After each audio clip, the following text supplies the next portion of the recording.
Hi,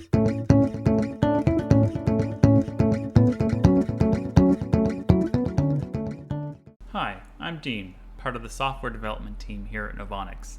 Today we're going to be talking about append data. Append data allows you to resume where a test left off without restarting from snapshot using only the data file. Resuming the test with the latest cumulative capacity, cycle number, mass, runtime, and even the original protocol file. This can be helpful during back-to-back testing, system migration, lost snapshots, or even missing protocol files. Append data is not intended to replace snapshots, but to increase the flexibility in user testing. First, we select a data file and click Append data. In this example, you can see the protocol file was populated automatically. If the original protocol file is found in the system, it will be loaded in. Otherwise, the protocol file will be read in from the data file.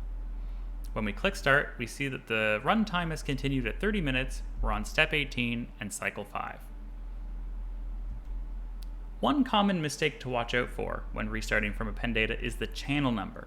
In this example, you can see we've selected a data file originally created for channel 2. It's automatically updated to channel 4 by UHPC control.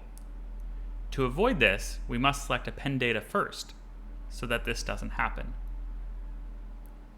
After clicking append data, we can select the data file again and it will resume as expected.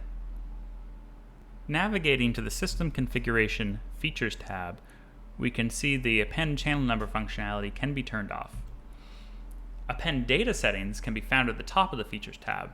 Clicking the question mark for more information or the configure to explore the settings for append data. Remember, append data will keep the append data checkbox selected after a test has been resumed. This may impact future testing if enabled or disabled unintentionally, so please choose the best workflow for yourself. Here we can also see all the other data that is fetched from data file when using the append data functionality. For some use cases, a user may want to run multiple protocol files back to back using the same data file, hence the name append data. For this use case, we will disable start from last step number and fetch protocol file and then save.